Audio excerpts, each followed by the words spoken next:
ये लोग देशभक्ति की बात करते हैं और ये लोग देश के मान सम्मान की बात करते हैं। तो मैं पूछना चाहता हूँ मोदी साहब, मैं आपको 4 उदाहरण देता हूँ, ऐसे तो बहुत है।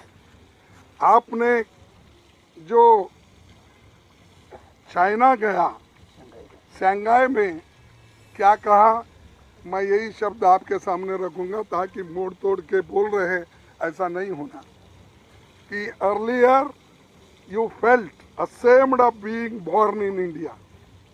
Now you feel proud to represent the country. Indians abroad had all hoped for a change in the government last year. ये किसने कहा? मोदी जी ने कहा, प्रधानमंत्री ने कहा। और प्रधानमंत्री ये कहते हैं देश की मर्यादा चले गई। अगर डेमोक्रेसी और कॉन्स्टिट्यूशन पे अगर बात करते हैं किसी कॉलेज में, किसी सेमिनार में, तो आप उनको टोकते हैं और हम देशद्रोही बनते हैं। ये देशभक्त वहाँ जाकर ये बात उन्होंने कही। फिर उसके बाद साउथ कोरिया में उन्होंने क्या कहा? साउथ कोरिया में भी यही कहा, earlier people would lament, they would ask what sin they have committed to have been born in India. A businessman wanted to leave the country for better opportunities abroad. But these people are now saying that they will come back even if their incomes are lower than in other. यानी 70 साल में जो कुछ इस देश में हुआ या जो इंडस्ट्रियलिस्ट बढ़े, जो इन्वेस्टमेंट हुआ, उसकी उन्होंने ऐसा कंडम किया कि उस वक्त के बिजनेसमैन बेकार थे, उस वक्त के लोग बेकार थे, उस वक्त के लोगों को कोई इज्जत नहीं थी, सिर्फ इन्होंने आने के बाद ही इज्जत बढ़ा दी। ये उन्होंने इसमें कहा। फिर उन्होंने और एक बात कही कनाडा में। उन्होंने वहाँ क्या कहा? देखिए, उन्होंने ये कहा कि जिनको गंदगी करनी थी वो गंदगी करके चले गए, पर हम सफाई करेंगे। और दूसरी बात भी कहे, मैं ज़्यादा नहीं कुछ बोल। अरे गंदगी तो आप कर रहे हैं, डेमोक्रेसी को आप डिस्ट्रॉय कर रहे हैं, संविधान के धज्जे उड़ा दे रहे हैं और सब एजेंसी को हाथ में लेके हर अपोजिशन पार्टी को दबाने का, कुचलने का, सप्रेस करने की बात आप कर रहे हैं। और ये ऐसा है, चोर उल्टा कोतवाल को डांटे, हाँ, उल्टा चोर कोतवाल को डांटे।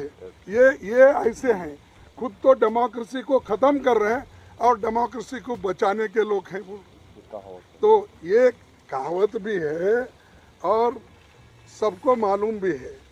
और एक बात, जो यूएई में गए, वह यूएई में मोदी जी क्या बोले? देखो, पहले की गवर्नमेंट लेथार्जी थी और वो काम नहीं कर सके, तो हम और प्रायोरिटी बेसिस पे, यानी और भी बहुत से हैं जो अभी परसों कल कर्नाटक में कुछ दूसरे जगह में, जो इंसान, जो व्यक्ति इस देश का प्रथम नागरिक है या प्राइम मिनिस्टर है, अगर वो जाके बाहर ये सब बातें बोल सकते हैं, अगर राहुल जी जाकर वहाँ पर सेमिनार में, डिबेट में अगर बात कहे तो अपराध हो जाता है। तो ये उनको समझ में आना चाहिए। लोग खुद डेमोक्रेसी को कुचल रहे हैं, वो लोग ये सब बातें कर रहे हैं। इसीलिए आप सभी पार्टी के लोग, हमने यही कहा, देखो भाई, आपको ये मसला उठाना भी है, आप उस सदन में उठा सकते हैं जिस सदन के वो सदस्य हैं, इस सदन के वो सदस्य नहीं हैं। तो इसीलिए हम आपके सामने ये बात कहने के लिए सभी पार्टी के नेता, 16-17 पार्टी के नेता लोग आए हैं। और हम क्या डिमांड कर रहे हैं? हम ज्वाइंट पार्लियामेंट्री कमेटी बिठाओ, जेपीसी बिठाओ अदानी के इशू पे, उसको डाइवर्ट करने के लिए, वो इशू को अलग करने के लिए ये बीच में उठते ही उनको 10 मिनट का टाइम मिला और मुझे सिर्फ 2 मिनट भी बोलने नहीं दी। यानी ये क्या है, मैं किसी की कमजोरी नहीं बोल रहा हूँ, ये क्यों ऐसा डिस्क्रिमिनेशन हो रहा है।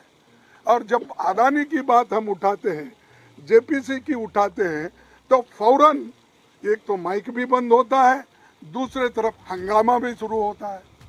ये जो है, इसके लिए आज भी हम जेपीसी डिमांड कर रहे हैं, सब मिलके इसके लिए एक हैं और हम लड़ेंगे इसके लिए। उनको क्या करना है, कैसा, वो तो छुपा लेने की बात कर रहे हैं, डिफेंड करने की बात कर रहे हैं, कर लेने दो, लेकिन हम छोड़ेंगे नहीं उनका पीछा। हम जैसा कुछ है ना, बेताल कैसा, विक्रम बेताल, हाँ विक्रम बेताल के जैसा हम पीछा लगेंगे।